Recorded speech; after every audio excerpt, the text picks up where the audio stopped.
Le temps est une notion bien présente dans l'art. Thème universel, il a inspiré de nombreux artistes au cours de l'histoire. Parmi eux, Vincent Dubois, sculpteur de formation, qui a notamment fondé l'atelier Cal'Haas à Lancy. Dans sa dernière exposition, l'artiste explore le temps et son implication dans la création. Cette exposition, c'est un travail sur le temps essentiellement. Des déclinaisons du temps, différents rapports au temps. Alors il y a le temps qui déchire, le temps qui brûle, le temps qui compose. J'ai abordé ça sous différents matériaux. Comme moi je suis un petit peu entre l'art classique et l'art contemporain parce que j'ai une formation assez classique mais je suis intéressé à l'art contemporain, j'ai toujours travaillé différents matériaux avec différentes approches. À la base je suis sculpteur sur pierre mais je m'intéresse à tous les matériaux et j'ai toujours essayé de trouver le matériau juste pour servir la bonne idée. Donc j'essaye de ne pas me bloquer sur un matériau. Ce que j'essaye de faire dans cette exposition, c'est assumer à la fois le côté un peu classique et le côté contemporain. Il y a beaucoup de divisions dans ces mondes-là. Moi, j'ai jamais renié le côté ancien du savoir-faire de la main. Et j'essaye de mettre ça un peu dans l'art contemporain. L'art contemporain, des fois, est un petit peu désincarné ou se passe, disons, des savoir-faire plus anciens. J'essaye de les garder ensemble. Le temps lui-même semble également être au cœur du processus créatif. Deux installations, par exemple, jouent avec le temps pour concevoir une œuvre.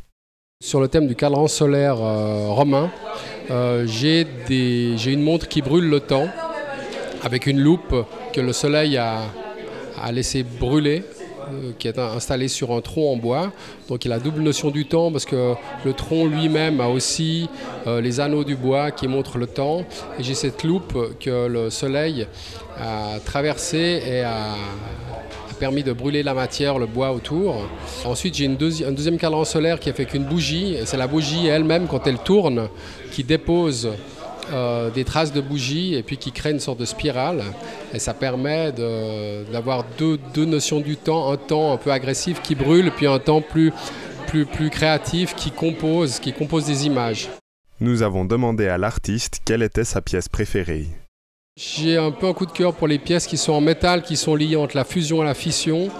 J'avais été inspiré par une phrase de Ignacio Ramonet, qui est l'ancien rédacteur en chef du Monde diplomatique, qui avait dit c'est comme si la force de fusion créait de multiples fissions.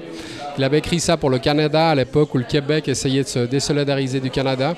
C'est une phrase assez politique, mais par contre je pense qu'elle peut se comprendre à tous les niveaux. Je trouve intéressant de travailler sur ce rapport entre la fusion et la fission.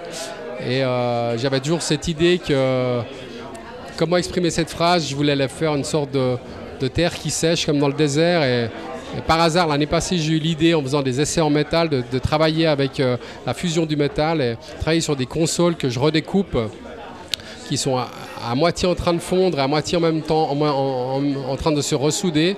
Et ça me crée des espèces de puzzles comme ça, comme des espèces de craquelures qui tiennent ensemble, qui en plus laisse passer la lumière de façon assez intéressante. Donc pour moi ça devient un tout petit peu plus magique qu'une pièce normale. Donc c'est ce que j'aime dans la sculpture, c'est quand tout à coup l'idée vous échappe un petit peu, puis l'idée de base qu'on avait, elle va un petit peu plus loin que ce qu'on imaginait, puis elle vous entraîne vers une deuxième réflexion pour peut-être faire une deuxième sculpture.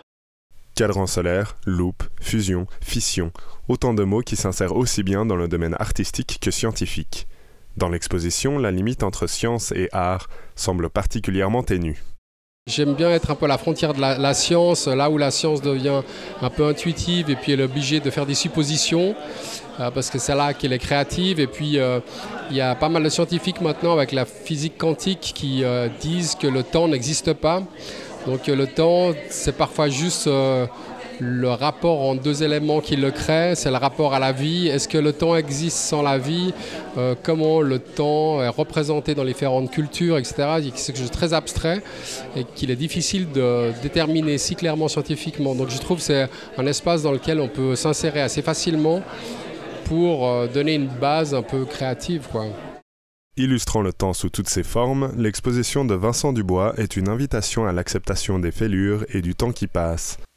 À travers ses œuvres, ce sculpteur nous propose d'apprécier pleinement le temps dans toute sa force et sa fragilité.